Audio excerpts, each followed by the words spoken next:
techniques et administratives peuvent commencer leur séance d'essai. Je vous rappelle que seul le meilleur temps de chaque concurrent est retenu pour établir la grille de départ de la course. Je répète, les pilotes dont les voitures ont été vérifiées sont priés de se rendre au parc central pour pouvoir effectuer leur séance d'essai.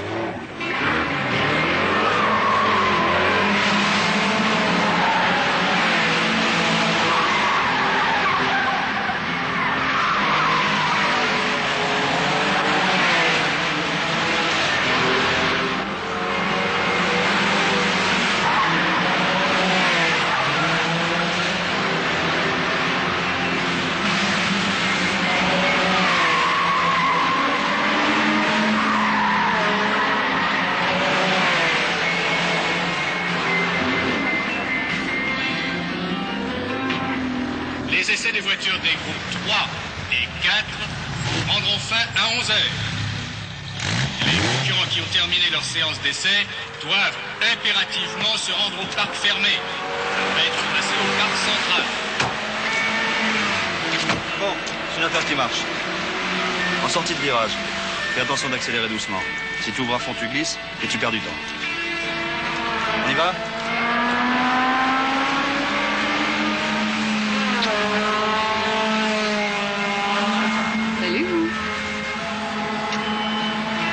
Dis donc, t'attaques comme une bête.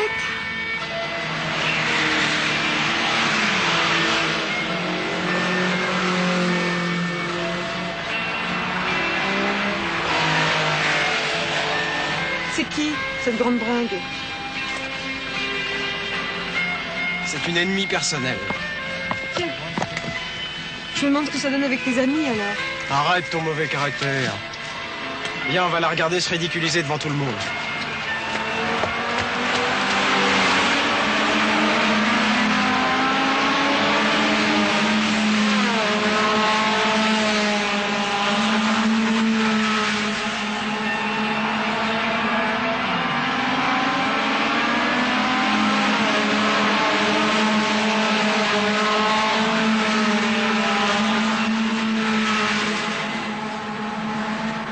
La dernière séance d'essai va bientôt prendre fin. Pas encore le super pied d'acier chromé, hein. Ah, elle va bien, pourtant. Bon. Et les pilotes d'usine, vous savez. On m'avait dit que les pilotes professionnels allaient toujours vite. Ah oui, mais elle va bien, hein. La dernière séance d'essai va bientôt prendre fin. Nous vous donnons rendez-vous en début d'après-midi pour le départ de la première course. Pourquoi tu m'as demandé de venir exactement? À cause de mes parents. Comment? À cause de tes parents? Mais non, mais non. Tu sais quoi? Quoi? Ça te regarde pas. Je vous demande de respecter les consignes, de ne pas rouler sur les bordures blanches et d'observer rigoureusement les signaux des commissaires de piste. Et ainsi tout ira bien. Messieurs, dames, à vos voitures. On n'est pas parti. Les pilotes vont maintenant faire un tour et venir se placer sur la grille de départ. Je vous rappelle qu'il s'agit des concurrents des groupes 3 et 4, c'est-à-dire des autos de grand tourisme de série et grand tourisme spécial. Nous trouverons les voitures de tourisme des groupes 1 et 2 dans la course suivante.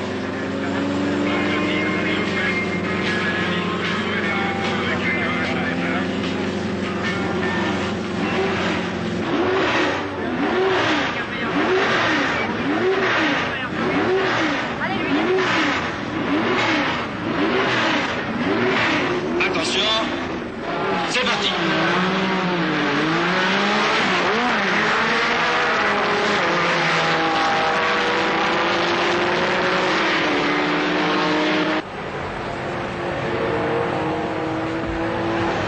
Chers spectateurs, tandis que les concurrents sont en train de s'affronter dans ces premiers tours, les organisateurs vous remercient d'être venus si nombreux assister à cette grande journée de sport automobile.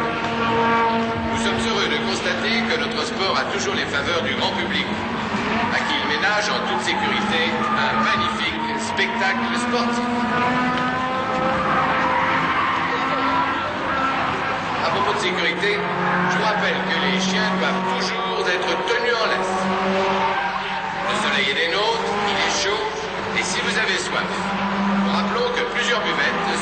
votre disposition tout autour du circuit.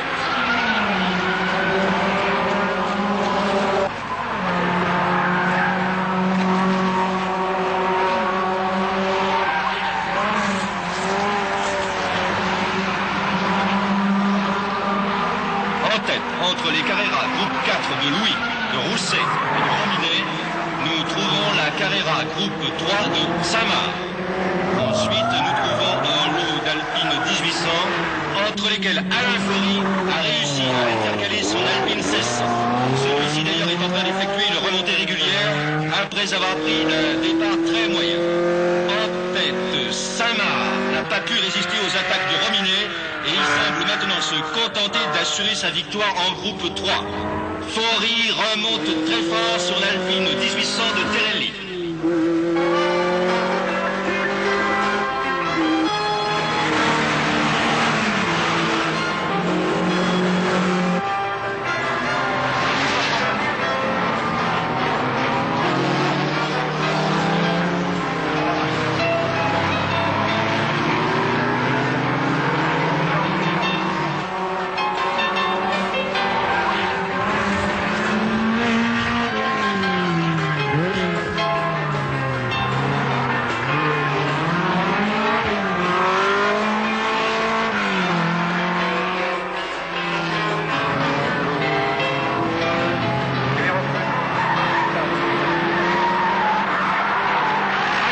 Au virage sud.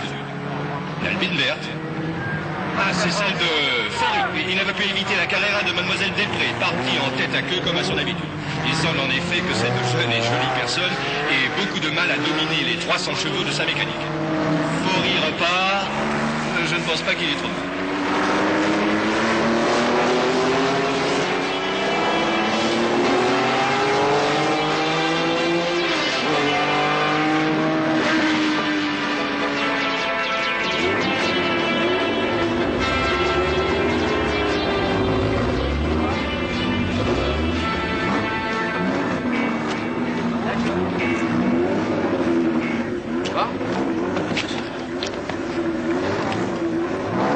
Volant, hein? Appliquez sur moi. Il est plus fâché?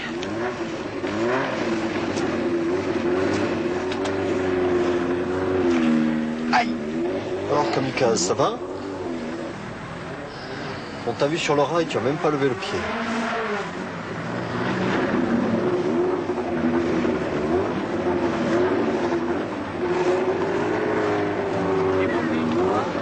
Alors, Mon genou a tapé l'antivol. je m'en fous de ça. Et l'auto? Y a rien de grave. Je trouve que tu charries quand même un peu. Tu n'avais rien à y gagner. De toute façon, tu remportais ta classe puisque la Carrera a une cylindrée plus grosse que la tienne. La gueule de Vauclair. Alain, un bon pilote se ménage toujours. Il gagne avec économie de moyens et d'effets spéciaux. Autant pour lui-même que pour sa voiture. Tâche de réfléchir un peu en course. Tête de mule.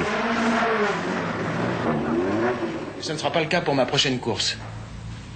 J'irai doucement pour me familiariser sans risque avec l'auto et avec le circuit.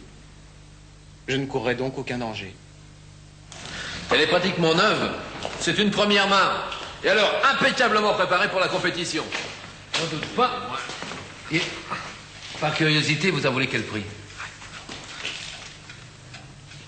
Et ne les bruitez pas.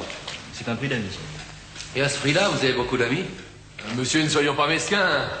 Vous en connaissez beaucoup des autos de ce prix qui font du 200 chrono, 5 vitesses au plancher, 4 freins à disque, siège baquet, suspension à roue indépendante, jantes en alliage.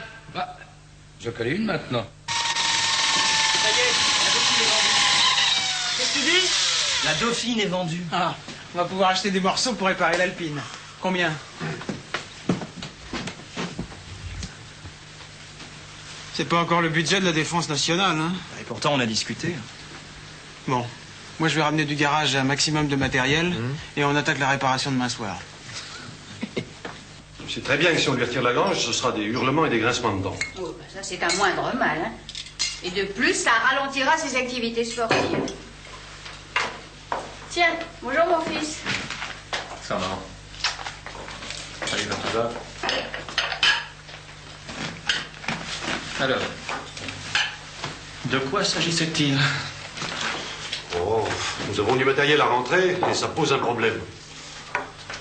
Ils ont prévu de le rentrer dans le hangar où est installé Alain.